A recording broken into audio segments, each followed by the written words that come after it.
ಮೊಟ್ಟೆ ಪ್ರಿಯರಿಗೆ ತುಂಬಾ ರುಚಿಯಾದ ರೆಸಿಪಿಯನ್ನು ಈ ವಿಡಿಯೋದಲ್ಲಿ ನಾನು ಶೇರ್ ಮಾಡ್ತಾ ಇದ್ದೀನಿ.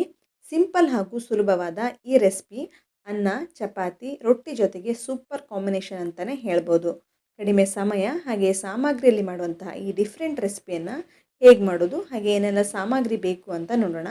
ಹೆಲೋ ಫ್ರೆಂಡ್ಸ್, ನಮಸ್ತೆ. ಶ್ರೀ ಮ್ಯಾಜಿಕ್ ಕಿಚನ್ಗೆ ಸುಸ್ವಾಗತ. ಈ ರೆಸಿಪಿ ಮಾಡ್ಕೊಳ್ಳೋದಕ್ಕೆ ನಾನು 4 ಮೊಟ್ಟೆನ ಒಡೆದು ಒಂದು ಪಾತ್ರೆಗೆ ಸೇರಿಸ್ಕೊಂಡೆ. ಹಾಗೆ ಒಂದು ಸ್ವಲ್ಪ ಉಪ್ಪನ್ನು ಹಾಕ್ಕೊಂಡಿದ್ದೀನಿ ರುಚಿಗೆ. ಇವಿಷ್ಟನ್ನು ಚೆನ್ನಾಗಿ ಬೀಟ್ ಮಾಡ್ಕೊಳ್ಬೇಕು. ನೋಡಿ, ಈ ರೀತಿ ಚೆನ್ನಾಗಿ ಬೀಟ್ ಮಾಡಿಕೊಂಡು ಇದನ್ನು ಸೈಡಲ್ಲಿ ಇಟ್ಟಿರ್ತೀನಿ. ಈ ಮಿಶ್ರಣವನ್ನು ಈ ಒಂದು ದಪ್ಪ ತಳದ ಪಾತ್ರೆಗೆ ಒಂದು 3-4 ಟೇಬಲ್ ಸ್ಪೂನ್ ಎಣ್ಣೆ ಕಾದ ನಂತರ ಇದಕ್ಕೆ ಒಂದು 4 ಎಸಳಾಗುವಷ್ಟು ಬೆಳ್ಳುಳ್ಳಿನ ಜಜ್ಜಿ ಹಾಕ್ಕೊಳ್ತಾ ಇದ್ದೀನಿ.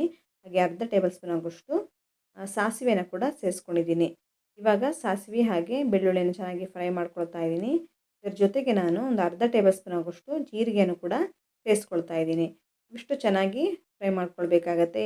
ಸಾಸಿವೆ ಹಾಗೆ ಜೀರಿಗೆ ಸ್ವಲ್ಪ ಚಟಪಟ ಅನ್ನಲಿಬೇಕು, ಅಲ್ಲಿ ತನಕ ಫ್ರೈ ಮಾಡಿಕೊಂಡು ಇದಕ್ಕೆ ಸ್ವಲ್ಪ ಕರಿಬೇವು ಸೊಪ್ಪನ್ನು ಕೂಡ ಹಾಕ್ಕೊಳ್ತಾ ಇದ್ದೀನಿ. ಒಳ್ಳೆ ಫ್ಲೇವರ್ ಕೊಡುತ್ತೆ ಕರಿಬೇವು ಸೊಪ್ಪನ್ನು ಹಾಕ್ಕೊಳ್ಳೋದ್ರಿಂದ. ಸ್ವಲ್ಪ ಜಾಸ್ತಿನೂ ಹಾಕ್ಕೊಳ್ಬೋದು. ಇಷ್ಟನ್ನು ಚೆನ್ನಾಗಿ ಫ್ರೈ ಮಾಡ್ಕೊಳ್ತಾ ಇರಬೇಕಾಗತ್ತೆ. ಬೆಳ್ಳುಳ್ಳಿ ಎಲ್ಲ ಕಲರ್ ಚೇಂಜ್ ಆಗಬೇಕು. ಇದಿಷ್ಟು ಚೆನ್ನಾಗಿ ಫ್ರೈ ಮಾಡ್ಕೊಂಡ ನಂತರ ಇದಕ್ಕೆ ನಾನು ಈರುಳ್ಳಿ ಹಾಗೆ ಹಸಿಮೆಣಸನ್ನು ಹಾಕ್ಕೊಳ್ತಾ ಇದ್ದೀನಿ. 2 ಹಸಿಮೆಣಸನ್ನು ಚಿಕ್ಕದಾಗಿ ಕಟ್ ಮಾಡ್ಕೊಂಡು ಹಾಕ್ಕೊಂಡೆ.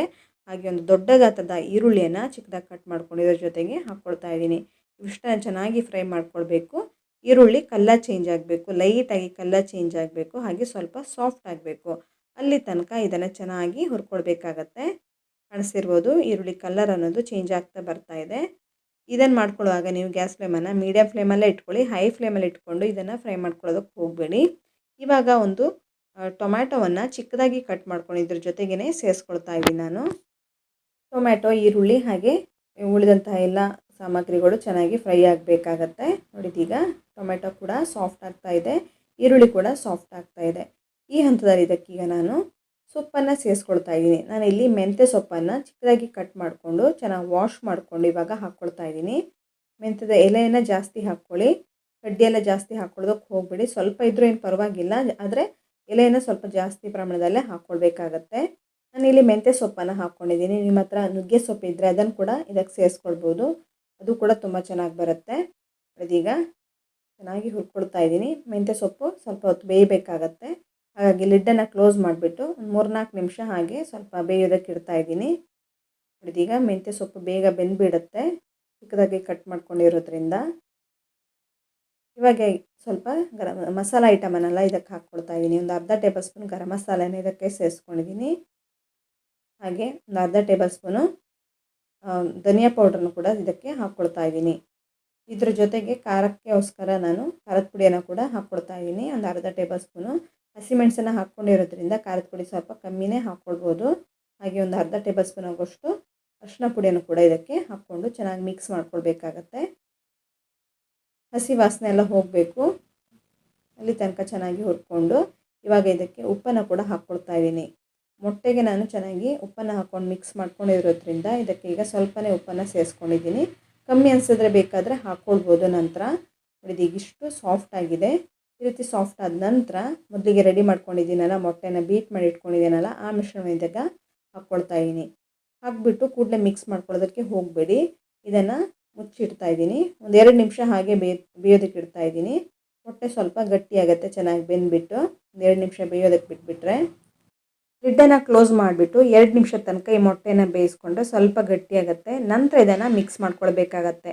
ಮೊಟ್ಟೆ ಈ ಮಿಶ್ರಣವನ್ನು ಹಾಕಿದ ಕೂಡಲೇ ಮಿಕ್ಸ್ ಮಾಡ್ಕೊಳ್ಳೋದಕ್ಕೆ ಹೋಗಬೇಡಿ. ಸ್ವಲ್ಪ ಗಟ್ಟಿಯಾದ ನಂತರ ಈ ರೀತಿ ಮಿಕ್ಸ್ ಮಾಡ್ತಾ ಇದ್ದ ಹಾಗೆ ಕಂಪ್ಲೀಟಾಗಿ ಗಟ್ಟಿಯಾಗಿಬಿಟ್ಟು ಡ್ರೈ ಆಗುತ್ತೆ. ಇದೀಗ ಕಾಣಿಸ್ತಿರ್ಬೋದು, ಸ್ವಲ್ಪ ತೇವಾಂಶ ಇದೆ. ಸ್ವಲ್ಪ ಹೊತ್ತಿನ ನಂತರ ಅದಾಗಿ ಗಟ್ಟಿಯಾಗ್ತಾ ಡ್ರೈ ಆಗೋದಕ್ಕೆ ಸ್ಟಾರ್ಟ್ ಆಗುತ್ತೆ.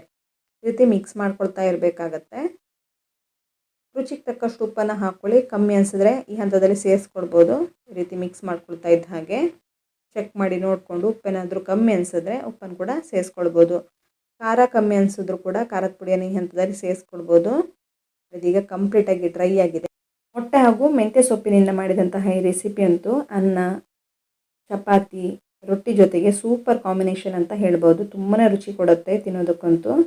ಇವಾಗ ಇದಕ್ಕೆ ಕೊನೆಯಲ್ಲಿ ಸ್ವಲ್ಪ ಕೊತ್ತಂಬರಿ ಸೊಪ್ಪನ್ನು ಹಾಕಿಬಿಟ್ಟು ಚೆನ್ನಾಗಿ ಒಂದ್ಸಲ ಮಿಕ್ಸ್ ಮಾಡಿಕೊಂಡು ಇದನ್ನು ಸರ್ವ್ ಮಾಡ್ತಾಯಿದ್ದೀನಿ.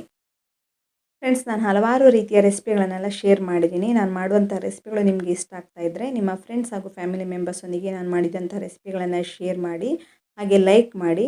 ಇದನ್ನು ಟ್ರೈ ಮಾಡಿಬಿಟ್ಟು ಹೇಗೆ ಬಂತು ಅಂತ ಕಮೆಂಟ್ ಸೆಕ್ಷನಲ್ಲಿ ತಪ್ಪದೇ ಕಮೆಂಟ್ ಮಾಡಿ. ಹಾಗೆ ನೀವು ಯಾವ ಊರಿಂದ ಕಮೆಂಟ್ ಮಾಡ್ತಾ ಇದ್ದೀರಾ ಅಂತ ಮೆನ್ಷನ್ ಮಾಡಿ.